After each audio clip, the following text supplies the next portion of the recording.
Buenos días, muchas gracias a todas y a todos por estar acá. Bienvenidos al seminario de diálogos entre matemáticas y cultura.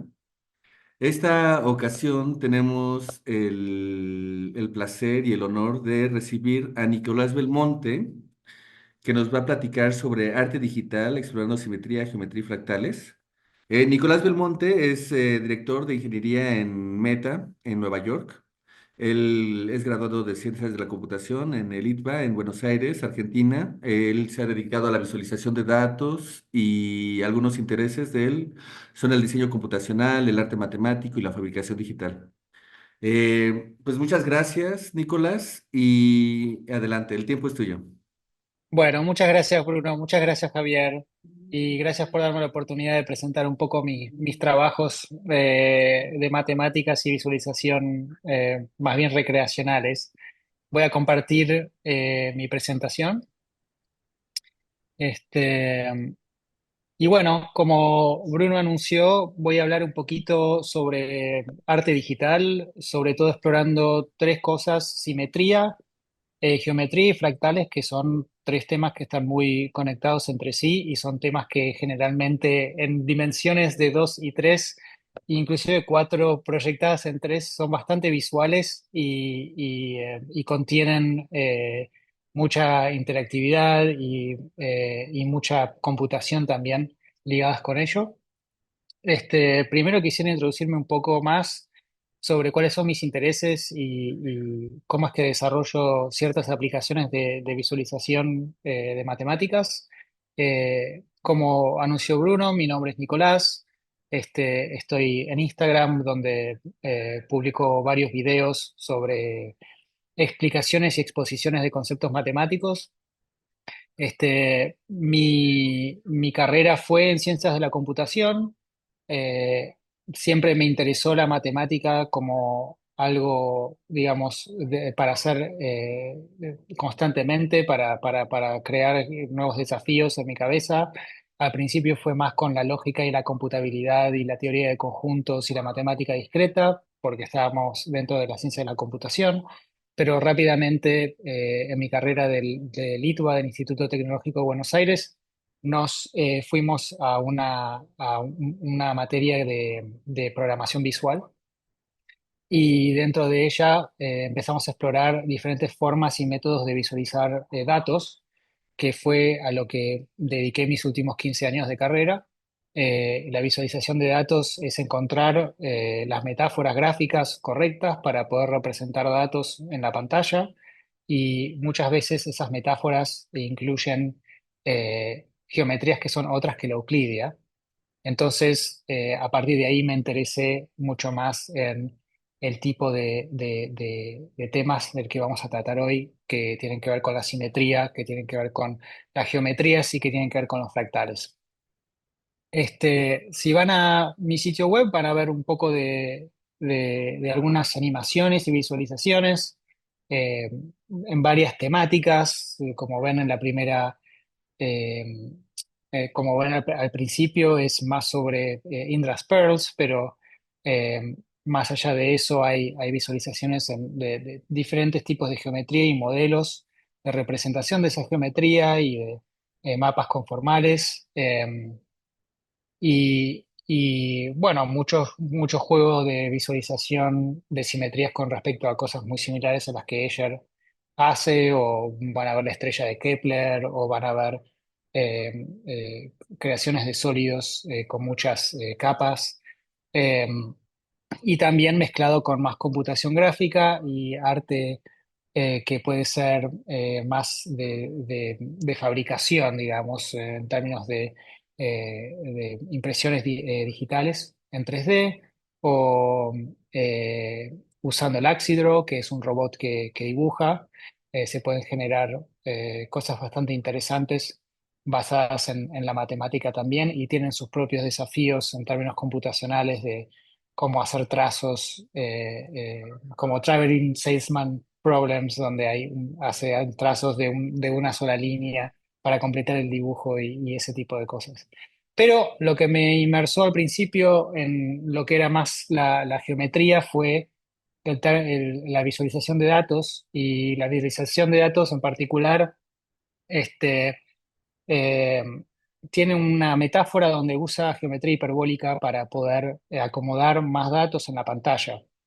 Esa visualización se llama un árbol hiperbólico y básicamente es eso exactamente, es un árbol que está hecho el layout, el dibujo del árbol está trazado dentro del disco de Poincaré de modelo de geometría hiperbólica. Entonces, cada eje del árbol es una geodésica en el disco y de esta forma, obviamente, tenemos el infinito para recubrir con nodos del árbol. Entonces, en este caso vemos árboles de músicos y bandas a los cuales los músicos participaron. Si uno va a una banda, esta se llama un supergrupo, es una banda con muchos artistas en ella. Vemos que el árbol se puede acomodar para acomodar más nodos adentro de él. Entonces, ese fue el tipo de visualización que me trajo más a la exploración eh, de visualizar y exponer conceptos matemáticos. En particular, hoy vamos a hablar de teselados o tessellations. Me van a ver intercambiar mucho palabras en inglés y en español porque la mayoría de los conceptos los he aprendido en inglés. Pero básicamente queremos recubrir el espacio con elementos que no se sobreponen y no dejan espacios vacíos. La unión total de esos elementos es el espacio entero, la intersección de esos elementos es vacía y por milenia, miles de años, los seres humanos han usado este tipo de técnicas para ornamentar objetos. Uno piensa que hoy en día los platos y los vasos son manufacturados y son todos parecidos y son todos iguales, pero hace miles de años cada uno era una pieza de arte, como podemos ver en este plato del periodo otomán, que tiene a su derecha también la notación de Orbifold, eh, que habla de la reflectividad del patrón, y también un bowl abajo de hace 1500 años antes de Cristo, que también habla de la simetría rotacional y reflectiva. Entonces, esa es una forma de crear, pero generalmente cuando uno habla de teselados, la gente, la primera imagen que suele surgir en la cabeza es el recubrimiento del espacio euclidio entero con ciertos patrones. Y hay varias formas de recubrir el espacio, y no tiene que ser un espacio infinito, eh, y no tiene que ser con un dominio fundamental que es siempre del mismo tamaño y que está trasladado o reflejado. Ciertos recubrimientos como este pueden ser recubrimientos fractales, como Escher ha usado en esta obra de 1964, Square Limit, donde estamos repitiendo triángulos a diferente escala y con diferentes ángulos. Y este, esto también, yo mucho como vengo de la ciencia de la computación, parte de entender es hacer. Para mí, programar es una forma de entender los conceptos. En esta notebook, en este boceto, hay tres formas de hacer estos tipos de recubrimientos fractales y el final, el tercero es el cual vamos a estar usando, que es el similar al que Escher usó para su obra. Y acá abajo podemos ver cómo se crea ese recubrimiento a partir de ese patrón. Entonces, no generalmente es recubrir todo el espacio euclidio, puede ser recubrir un espacio que tiene una boundary, que tiene una frontera y que es finito y que está hecho con otro tipo de patrones. Eh, Otra forma también de hacer recubrimientos son de este tipo de radiales, donde cuantos más objetos uno se acerca un poquito más al área de un disco. Eh, y Pueden ser rosetas, uno puede elegir la cantidad de lados en esta roseta y empieza con una especie de hexágono muy poligonal y se va acercando más a la forma de un círculo. Y esta se hace con con kites, que son como la forma fundamental de los, eh, de los tilings de Penrose, kites y darts. Ojalá supiera decirlo en español.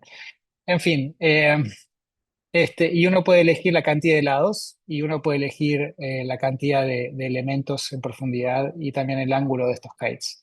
Y entonces puede generar diferentes formas generativas a partir de estos elementos fundamentales.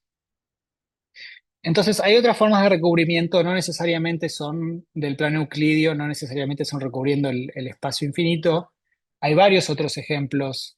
Estas me encantan, son muy lúdicas, se llaman reptiles, son tiles que se pueden armar de la misma forma, pero en una escala más pequeña, ¿no? Entonces, por ejemplo, esta es muy conocida, es la esfinge. La esfinge se puede armar de cuatro esfinges más pequeñas. Y bueno, lo mismo se puede hacer con muchas piezas de Tetris. Esta es muy linda también, que se parece a un pez y está armada de varios otros peces adentro. Entonces hay un concepto muy eyeresco, muy eyeriano de eso. Y también se puede ver mucho más esos conceptos con los polyominoes y con otro tipo de building blocks, de elementos para construir este tipo de patrones. Para aprender mucho más de esto y encontrar más literatura al respecto, les recomiendo el libro Tessellations de Robert Fazauer. Es un artista y matemático que presenta en varias conferencias. Lo van a ver muy seguido en la Bridges Conference de Matemáticas y Arte. eh, y también en los G4G, los Gathering for Gartner, también, que son conferencias donde hay arte y matemáticas. Pero hoy vamos a hablar un poco más sobre recubrir el plano y sobre hacer teselados del plano euclidio, también en la esfera y también en geometría hiperbólica. Eh, Vamos a hablar de simetría. Este libro es, yo creo, el libro que permite entrar en este tema más fácil para una persona que no se dedica a esto y que estudia on the side, de lado, este tipo de conceptos. Eh, Básicamente, la definición de simetría es algo que es invariante a través de una transformación. Entonces, si ustedes ven, por ejemplo, un cuadrado, y lo rotan 90 grados y el cuadrado es un sólido todo del mismo color, no notarían que hubo una transformación de la misma forma que si reflejan al cuadrado en varios de los ejes que pasan por el centro, eh, notarán que también es el mismo. Entonces eso significa que es simétrico con respecto a ese tipo de transformaciones o de acciones, se le dice también. Y y en ese libro, Conway y el resto de los autores quieren realmente popularizar e introducir esta notación que llaman de orbifold, donde con respecto a unos ciertos números y ciertos eh, signos se puede describir el tipo de acción que un dominio fundamental tiene para recubrir el plano o recubrir eh, lo que sea en el tipo de geometría que estemos, eh, y se puede hablar en un lenguaje común con respecto a las simetrías en estos espacios. Entonces, sin ir muy en detalle, este es un lindo ejemplo, yo siento, porque viene de mirar el suelo, que es algo que yo hago seguido cuando entro a lugares que tienen lindos azulejos. Si van a Lisboa alguna vez o recorren ciertas zonas, encontrarán muchos lindos azulejos adornando y llenando el espacio euclidio y se preguntarán qué tipo de simetría tienen. En este caso, tenemos una simetría predominantemente reflectiva, como podemos ver en la imagen acá un poquito más grande. Esa especie de F que está en amarillo es lo que llamamos el dominio fundamental y los ejes que pasan por ese cuadrado verde son los ejes de reflectividad. Entonces uno puede decir, bueno, vemos que hay dos puntos de ese triángulo, el rojo y el verde, que tienen cuatro ejes de reflexión y el diamante. púrpura, que es en la zona de abajo de ese triángulo amarillo, tiene dos ejes de reflexión. Entonces vamos a llamarlo asterisco 442, que es en el lenguaje de la notación de Orbifold lo que representa el tipo de simetría de este recubrimiento. Acá está un poco más explicado en particular. No tomé el dominio fundamental que está en amarillo, pero es el mismo concepto. Ahí pueden tomarlo de a partir de ese dominio fundamental. Entonces, con el dominio fundamental y el patrón y la textura de ese dominio fundamental y la información de cómo uno va a recubrir el plano a partir de ese dominio fundamental, uno tiene toda la información que necesita para generar este teselado. Acá hay otro ejemplo donde no hay reflectividad, son rotaciones solamente y también se puede tomar el dominio fundamental en este caso no se usa el asterisco porque no hay reflectividad y se lo llama 333, que son tres rotaciones de 2π/3. Acá tenemos los tres puntos. Y con esa información uno ya tiene información suficiente para generar el patrón a partir del dominio fundamental y la información de las acciones que uno tiene que generar en el dominio fundamental.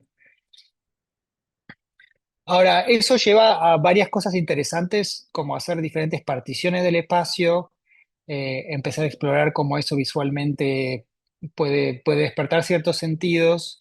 Eh, Acá hay un video que está mostrando diferentes grupos de los wallpaper groups en un plano, y tengo como en el dominio fundamental un video que está siendo corrido en la nieve.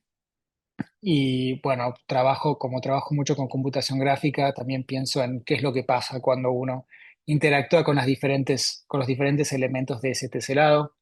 Eh, Otra forma que uno puede usar esto es generando una especie de filtro con respecto a las imágenes, este, y viendo qué tipo de definición uno puede tener con qué tipo de simetría.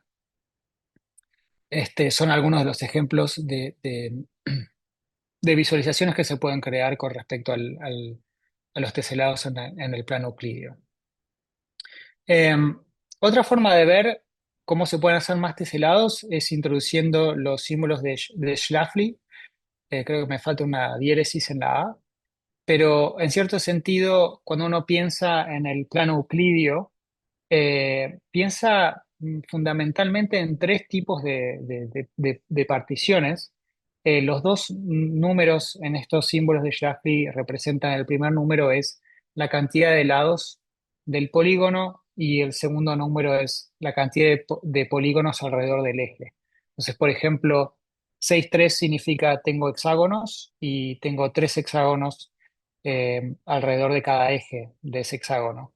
4,4 significa tengo cuadrados y tengo cuatro cuadrados alrededor de cada eje. Y 3,6, que es como el dual del 6,3, es tengo triángulos y tengo seis triángulos alrededor de cada eje. Entonces, uno puede empezar a pensar, bueno, ¿qué es lo que ocurre con, digamos, 4,3? Puedo recubrir el plano euclídeo con 4,3. ¿O qué es lo que ocurre con 4,5, 4,6? ¿No? Y uno puede tratar de imaginarse, si no sabe la respuesta. Creo que es un interesante juego para entender, para aprender cómo uno puede estirar este concepto de nuevas formas. Eh, Cuando uno va al 4,3, si uno quiere tres cuadrados en cada eje, necesita un cubo. Entonces, eso claramente no puede recubrir el plano euclídeo, pero recubre la esfera en la geometría esférica.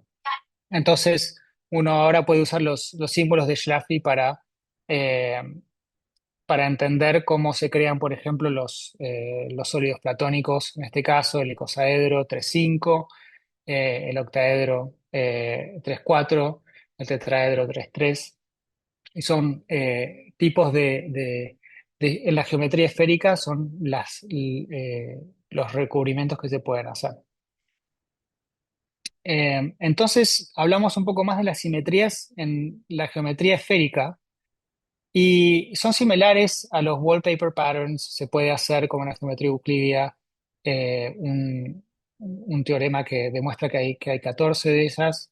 Eh, Obviamente yo generé y creé herramientas para poder visualizarlos en tiempo real, dado digamos, una forma en tres dimensiones, aplicar la simetría de esa forma, tratando esa forma como un dominio fundamental y entendiendo qué es lo que ocurre cuando se aplican las simetrías. Acá este es un dibujo tomado de Symmetries of Things que habla sobre la simetría de una mesa, habla sobre la simetría de una silla. En este caso, la idea era agarrar el dominio fundamental de esa silla, digamos la mitad en este caso de la silla, y aplicarle las transformaciones para ver qué tipo de resultado uno podía encontrar. Así exploramos, por ejemplo, un octaedro que adentro de esa esfera de simetría se multiplica y demuestra ciertas otras formas. Tenemos 8 tipos de simetrías corriendo. Bueno, la primera es como la identidad, ¿no? Arriba a la izquierda, pero el resto son simetrías del mismo objeto que está rotando sobre sí y aplicamos las simetrías al respecto, entonces genera este tipo de visualizaciones. Eh, Otro es esferas que rotan. Agarramos esferas y eh, agarramos una sección de la esfera y la recubrimos con una textura. En este caso es un video de un hombre caminando en la playa. Y después pegamos todas esas secciones de la esfera con respecto a la simetría y tenemos nuevas texturas con respecto a eso. Eh, Creo que este es un zoom adentro de eso. Entonces podemos ver cómo una persona se encuentra a sí misma en la playa a partir de esa simetría.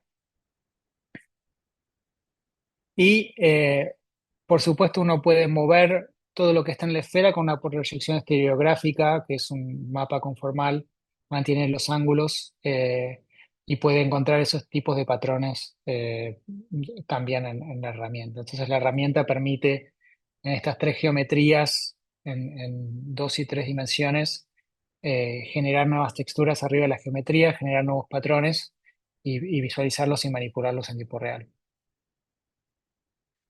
Este, un segundito.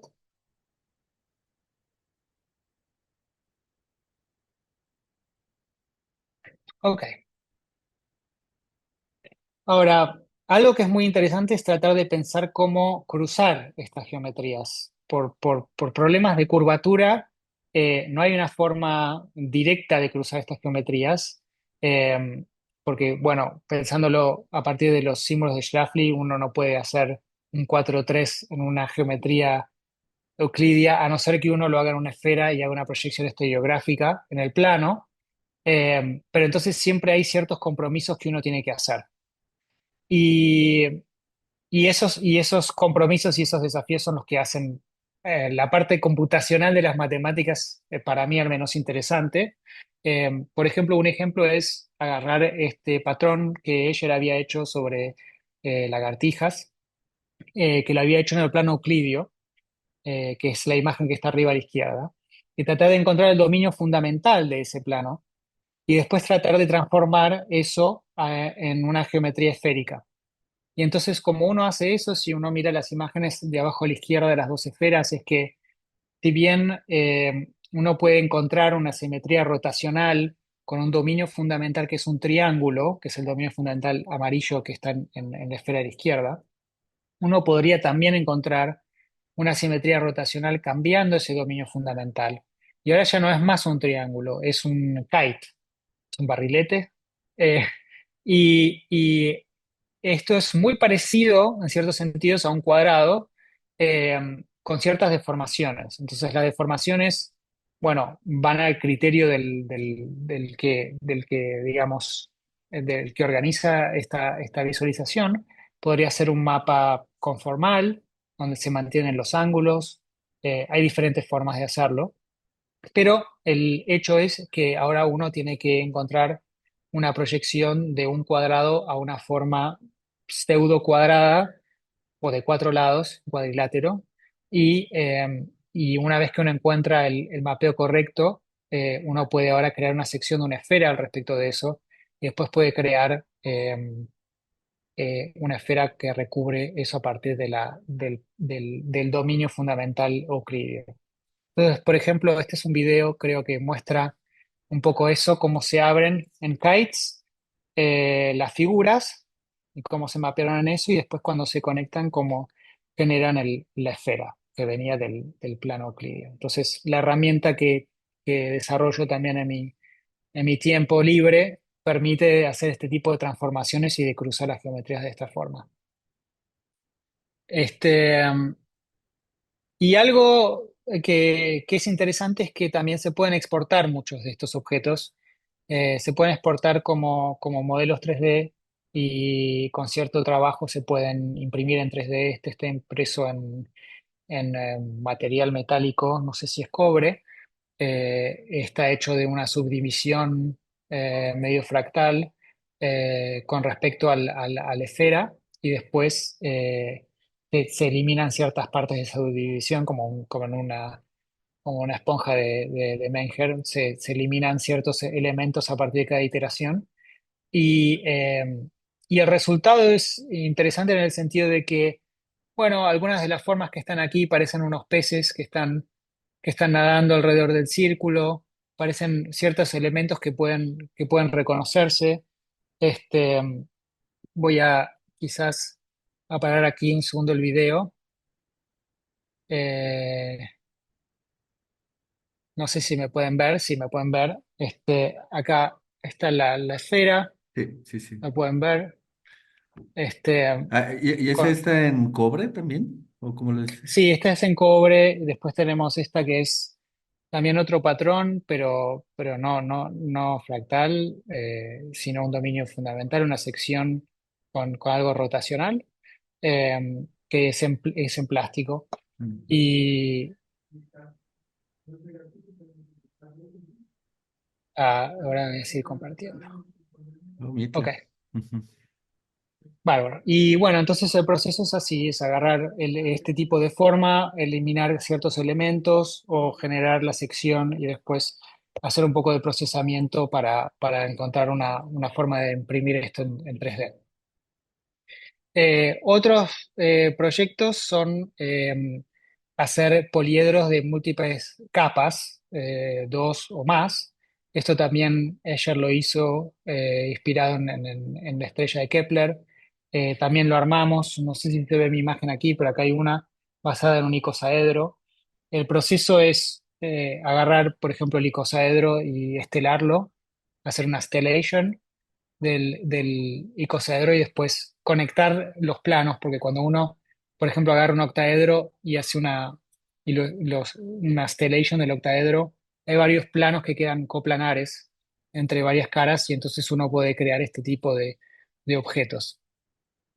Para saber más información al respecto, pueden leer mucho sobre el artista Rainus Ruelof, que creo que es neerlandés, y tiene varios papers al respecto sobre cómo generar estas formas. Bueno, pasando de la geometría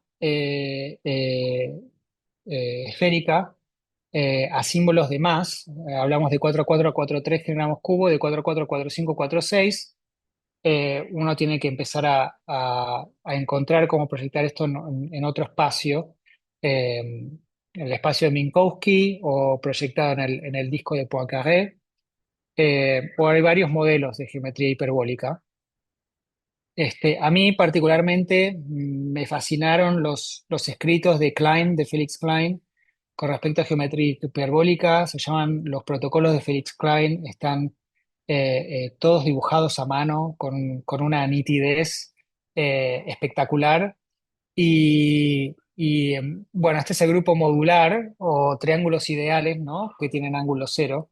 Eh, y traté de hacer eso en el áxido, en el robot, tratando de generar el mismo estilo que Felix Klein tenía con sus dibujos a mano, pero obviamente esto es hacer trampa porque no estamos dibujando la mano, le estamos diciendo a un robot que lo dibuje para nosotros. Pero el resultado es bastante similar y el proceso de hacerlo es muy entretenido también.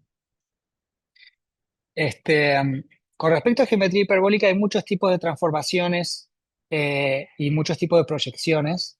Este video, por ejemplo, muestra un poco cómo pasamos del Poincaré Disc a una transformación de Schwarzschild-Christoffel, eh, el medio plano, la transformación de Bulatov, y todo esto embebido en el espacio, en el espacio euclídeo, en realidad en 3D. Eh, pero también hubo muchas exploraciones con respecto a las transformaciones de Schwarzschild-Christoffel, al principio mapeando el disco a un cuadrado conformalmente, pero en realidad se puede generalizar para todos los polígonos. Y entonces esto también genera ciertas formas interesantes de explorar. Y finalmente uno puede visualizar a partir del patrón euclídeo, de nuevo, transformar el dominio fundamental en otra forma que sería conformal al dominio fundamental en la geometría hiperbólica y encontrar diferentes visualizaciones de eso. Entonces hay muchas exploraciones con la geometría hiperbólica que son entretenidas de hacer. Otra es usar modelos 3D para eso, sin entrar en mucho detalle. Si uno repite el dominio fundamental, que es una parcela de tierra con ciertos edificios, y empieza a pegar eso al infinito, puede crear como pequeñas ciudades. Eh, Esta ciudad en realidad es H2 y la dimensión en Z es euclidia. Si fuera H3, los edificios estarían generando una geodésica que intersecta una esfera en un ángulo recto. Eh, y también hicimos esto para la geometría esférica. Finalmente hicimos fabricación digital de ciertas cosas. Acá tenemos uno, por ejemplo, este es 4, 1, 3, 6, 4, 6.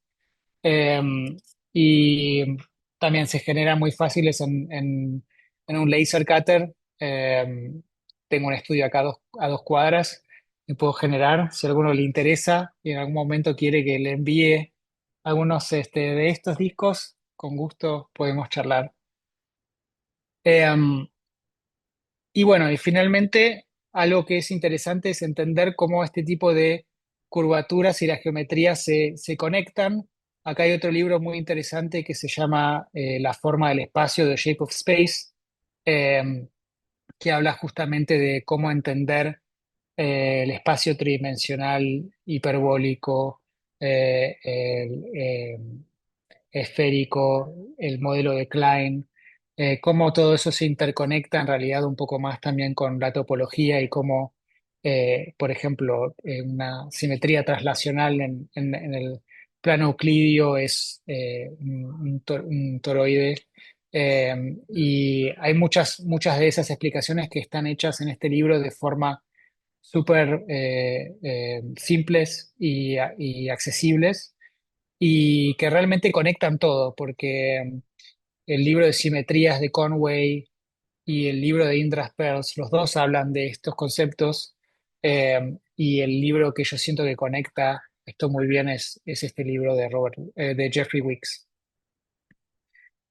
Bueno, vamos a hablar ahora de un par de proyectos un poquito más elaborados, hablando siempre de cómo movernos de un espacio al otro. Sabemos que no podemos movernos de la esfera al plano euclidio sin algún tipo de compromiso.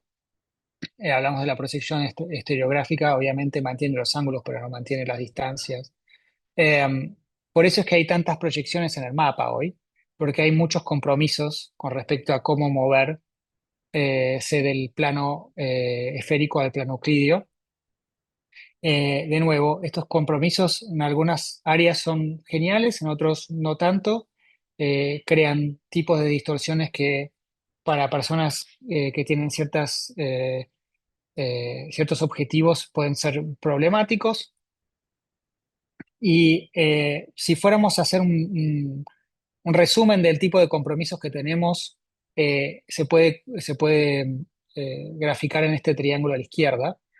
Los tres vértices del triángulo son los tres compromisos, los tres ejes, perdón. Uno quiere que el mapa sea conformal, que mantenga los ángulos, es el eje de la derecha. El eje de la izquierda del triángulo es uno quiere que el mapa mantenga las áreas, como como vimos recién en el dibujo anterior, hay una gran...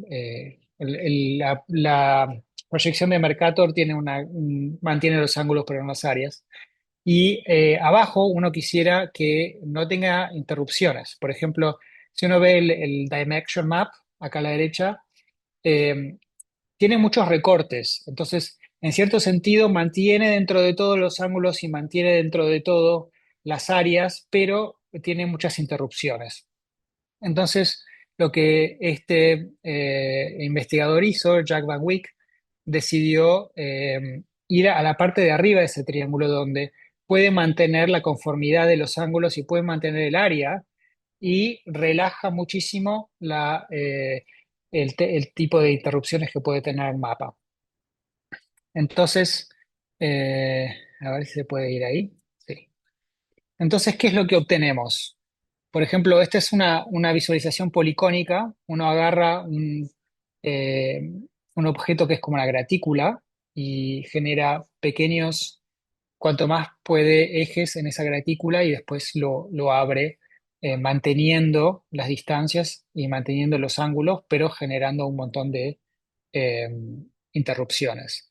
Entonces, uno puede pensar en las proyecciones más comunes como la de equirrectangular, como es esta, eh, pero con las interrupciones uno no genera ninguna distorsión en el norte o en el sur, pero por supuesto están todas esas interrupciones en el mapa.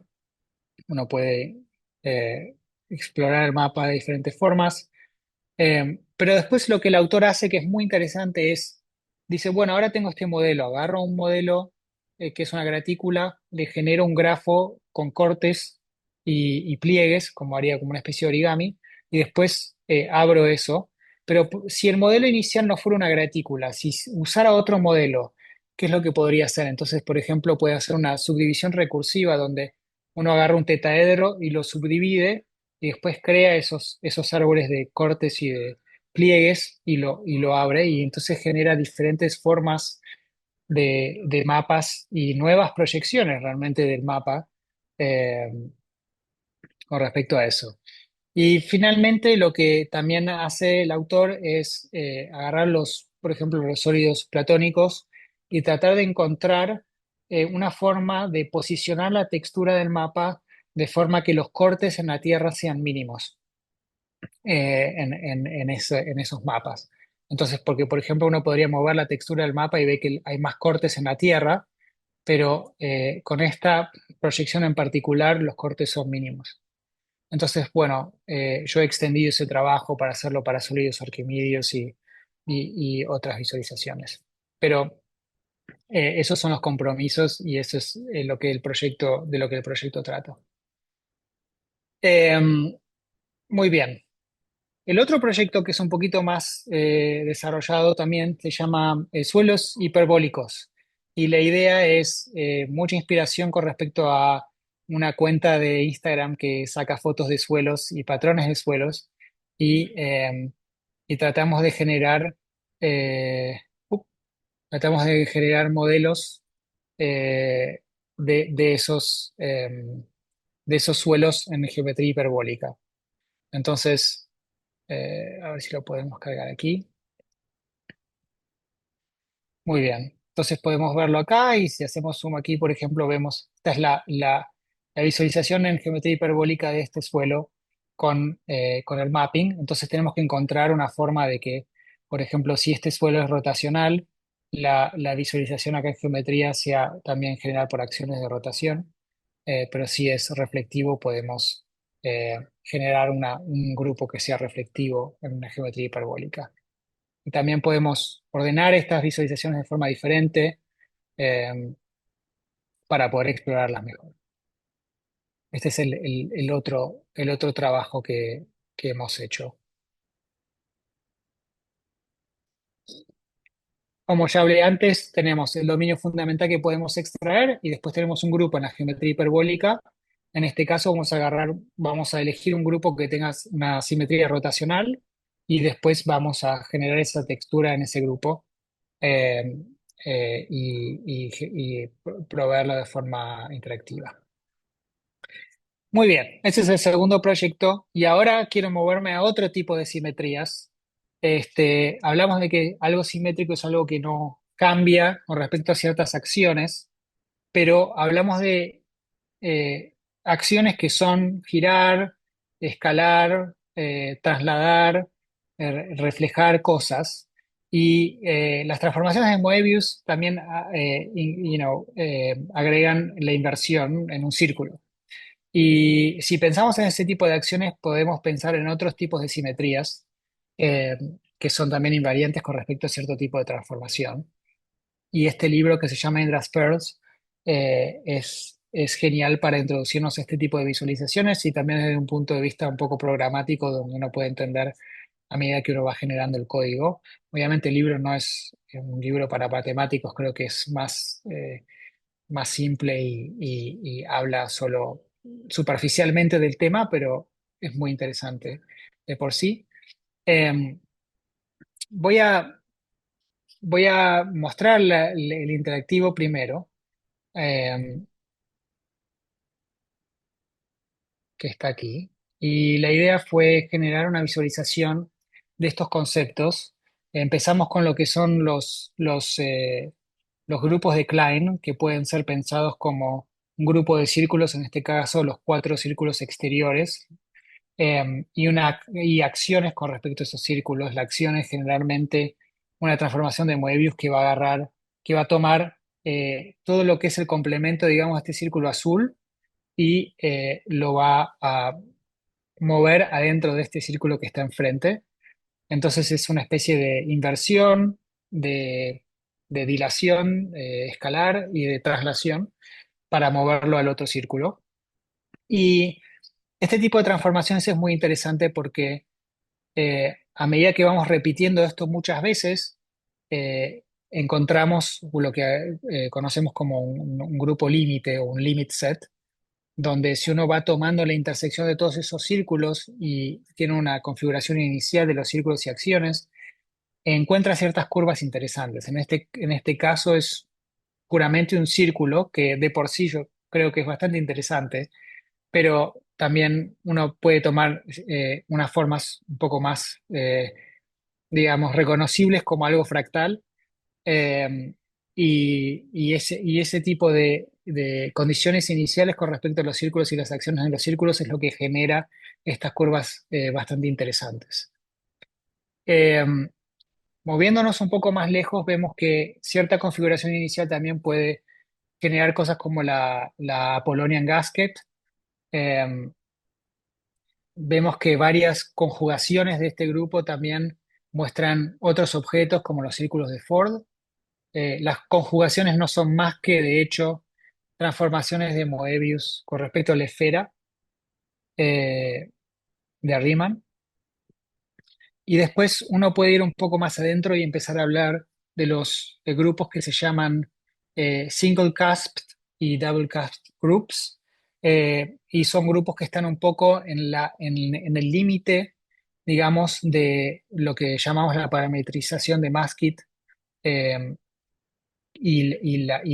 los slices de Maskit. Sé que me estoy quedando sin tiempo, así que voy a apurarme un poco, pero la idea es, uno puede mover aquí, uno se puede mover sobre la Maskit Slice, y a medida que se va acercando, se van generando estos grupos que están como en el límite entre el orden y el caos, y que generan realmente grupos que están creados a partir, uno ya no entiende a partir de qué están creados, cuáles son los círculos iniciales. Uno solo usa las acciones y esta parametrización genera el grupo, pero ya nos salimos de pensar en formas de círculos y de una configuración inicial de círculos cuando llegamos a este tipo de grupos.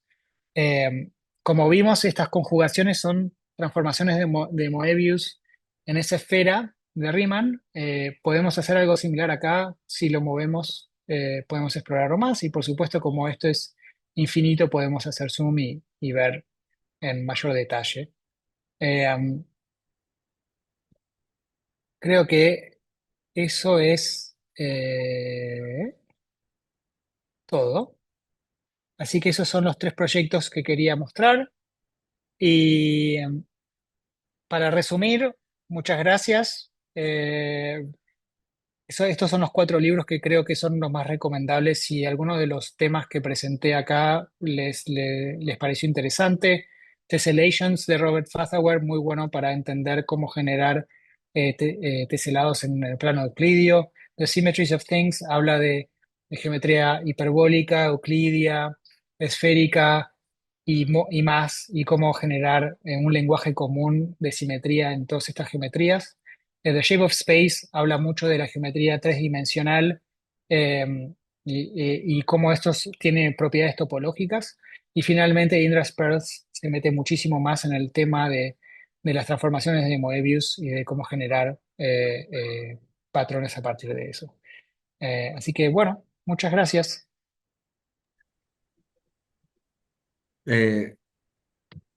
Wow. Es difícil, muy, muy, muy, muy difícil poder decir otra cosa, ¿no? Wow. Bueno, gracias, Bruno. Este, No sabía, y pensé que no iba a llegar a ser 50 minutos, pero después me di cuenta que me estaba quedando corto de tiempo, sí, así que sí, sí, espero sí, que no, pero es esté que todo bien. tienes voy a decirlo así, no tienes un bestiario enorme. O sea, la trayectoria de lo que has estado haciendo es impresionante. Y por supuesto, surgen muchísimas preguntas. Yo creo que podríamos quedarnos aquí platicando horas, ¿no? Pero bueno, tal vez un poco egoístamente voy a empezar haciéndote algunas preguntas, ¿no? La primera pregunta que yo tengo mucha curiosidad es dos preguntas, ¿no? Una es ¿cuánto tiempo? ¿Cuánto tiempo te ha tomado hacer e ir generando todo este bestiario, ¿no? Sí. Porque o sea, el trabajo, la ruta que has seguido es impresionante, hay muchísimo, muchísimo trabajo. Entonces, bueno, eso. Sí, gracias por esa pregunta y es verdad que no hablé mucho al respecto, pero realmente lo que me inició a esto fueron dos cosas. Uno fue llegar a acceder al libro de Symmetries of Things y el otro fue aprender sobre las conferencias de Bridges de matemáticas y arte. Creo que eso fue genial porque las conferencias de Bridges son autores que son muy accesibles, son pequeñas ideas que son muy interesantes y que uno puede usar para explorar. Y muchas de esas personas están en redes sociales. Y entonces uno puede ver lo que hacen en el día a día y conversar y sentirse parte de una comunidad. Y eso es genial. Eh, Creo que esto empezó más o menos, el trabajo fue muy lento porque fue sobre el costado, pero más o menos en el 2018-2019. Y después, poco a poco, fui armando herramientas para poder generar este tipo de visualizaciones y poder agregar más conceptos y a medida que aprendía más conceptos, tratar de generalizarlo más, ¿no? Eh, Así que sí, y todavía sigue, ¿no? Y estoy todavía leyendo y aprendiendo nuevas cosas y volviendo atrás sobre el código y tratando de generalizarlo más, pero sí, más o menos a partir del 2018. Ok, 2010, o sea, en realidad es 6 años, ¿no? Sí, Estamos por pero también 2024, sí. de pequeños Sí, proyectos, pero todos los has los estado más trabajando grandes, sí. como un poco lateral, ¿no? Al mismo tiempo, ¿no? O sea, Claro, exactamente, lateral, por qué no lo exactamente. haces de manera, vamos, que no te dedicas a esto, ¿no? Sino que lo haces en tu tiempo libre. Exactamente, tuve un pequeño momento donde mi pasión y el trabajo se alinearon, que fue durante la visualización de datos, y después me di cuenta que los datos que quería visualizar en realidad eran conceptos matemáticos y no tantos datos de negocios. Y en ese momento se abrió la brecha y empecé a hacerlo como algo más lateral que como algo activo, digamos. Ya. Y bueno, y esto me lleva un poco a la segunda pregunta, que es, estás usando matemáticas pues bastante profundas, ¿no? Porque estás utilizando todo lo que es teoría de grupos, estás utilizando todo análisis complejo, variable compleja, no solamente en una de las dos dimensiones, geometría hiperbólica, geometría diferencial, o sea, estás utilizando conceptos matemáticos interesantes, profundos. Y, y bueno, entiendo, tal vez no entiendo también cuál es tu formación, ¿no? O sea, cómo te has acercado, ¿no? Desde tu perspectiva a a todos estos conceptos, a este material, a estas herramientas. ¿Cómo ha sido tu experiencia en ese sentido, no? Es fascinante, o sea, es fascinante. Yo cuando estaba en mi carrera de ciencias de la computación estaba fascinado por las matemáticas y pensé que me había equivocado al principio, después creo que fue una buena decisión porque igual puedo acceder me enseñaron a aprender cosas, ¿no? Entonces tengo la herramienta para poder lentamente eh, aprender ciertos conceptos y igual hay muchas cosas más que quiero aprender todavía y que obviamente no sé aún. Y la verdad es que estamos en el año 2024 y es increíble la cantidad de literatura accesible que hay. Es increíble. La cantidad de estos cuatro libros que estoy mencionando son tan accesibles y escritos por gente de mucha reputación, realmente. Y estoy muy agradecido que gente de tal reputación no está solo escribiendo cosas para cierta audiencia y está tratando de abrir un poco las matemáticas para otras audiencias como yo que pueden leerlo y realmente sentirse como motivados para tratar de entender más. Y creo que eso es en parte un poco lo que hizo que pueda hacer eso, ¿no? Que la literatura es muy accesible y muy bien presentada. Ujú. Ok. Y cómo ha sido esta comunicación que has tenido con los otros investigadores o con la gente que desarrolla todo esto? O sea, ¿siempre ha sido por correo? ¿Te han tenido videollamadas? ¿O cómo ha sido este intercambio, no? Sí, hay ciertas comunicaciones que son geniales. Empiezan por Twitter, antes de la gran revolución de Twitter. Ajá. Y, y no sé, comunicaciones, por ejemplo, con Vladimir Bulatov, que es el de la reputación de la banda de Bulatov y de muchas otras cosas en geometría hiperbólica. Y simplemente interesado para ver los resultados y mucha humildad y la verdad es que muy fácil, de muy fácil acceso y obviamente yo también me presento como una persona que está para aprender y es increíble que uno pueda tener ese tipo de acceso que la gente que está haciendo este tipo de matemáticas, algunas sea muy accesible y te permitan comunicarse con ellos. Entonces, él usó muchas de mis herramientas, me dio sus impresiones y cosas que podía cambiar. Él me dijo cómo él las hacía diferentes y yo leía sus papers y aprendía a partir de eso y fue como Guau. sí, muy inspirador. Ujú, ujú. Y justamente, perdón, yo así como que voy preguntando y Sí, preguntando, sí. y en esa misma pregunta, en ese mismo tenor, ya que empiezas con esta conversación, porque las herramientas que estás haciendo son, vamos, es visualización de datos y yo creo que puede tener dos perspectivas, ¿no? Aparte de toda la belleza, porque está precioso todo el trabajo que haces. Eh, los matemáticos se han acercado, han utilizado estas herramientas en sus investigaciones, o sea, vamos, que podría ser, ¿no? Y la otra es si en algún momento ha habido una coyuntura de aplicar, por ejemplo, todo esto de los mapas o de las teselaciones en diseño, etcétera, para, para alguna cosa práctica, vamos, aplicaciones, ¿no? Como tal, ¿no? O que se te hayan acercado, qué sé yo, algún estudio de arte, en alguna galería, algún estudio de, qué sé yo, ¿no? No sé, tú platícame, ¿qué tanto ha pasado este tipo de cosas? Sí, sí, las dos, en cierto sentido. Creo que para la primera es más, eh,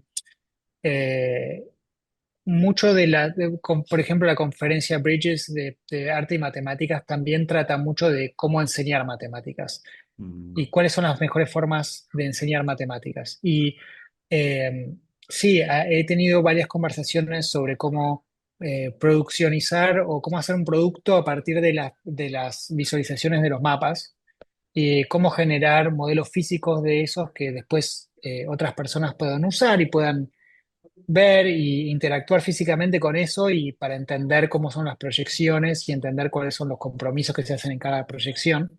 Entonces, del punto de vista didáctico, matemático, sí. Eh, del punto de vista artístico, también. Eh, hay eh, trabajos que ahora están digamos, siendo considerados por el MoMAS acá en Nueva York, pero también trabajos de arte digital y de cosas así que también se expusieron, pero más en pequeños lugares. Sé que hay gente que trata de hacer un poco más mezcla entre arte y matemáticas. Yo no he tenido el tiempo, pero creo que es definitivamente algo que se debería hacer más, porque siento que más gente que accede a otras cosas accede también al concepto matemático y es otra forma de difundir las matemáticas también. Ok. Pues creo que en las redes hay muchas felicitaciones. La verdad es que la gente está muy entusiasmada. No nos hicieron preguntas. Yo creo que todos están un poco como yo, así de, ¿no? Impresionante, impresionante realmente. Vamos a cerrar, nos quedamos un poquito y Bueno, voy a despedir a el seminario, ¿no? Entonces, permíteme tantito. Ahí está. Bueno, muchas gracias a todas, a todos los que nos han estado acompañando en este bellísimo seminario de diálogos y matemática y cultura. Agradecemos a nuestro expositor y recuerden que nuestra siguiente charla es el 19 de noviembre. Vamos a tener el trabajo de Lucía López de Medrano con la comparsa Farfán, un proyecto precioso que se desarrolla aquí en México, en Cuernavaca.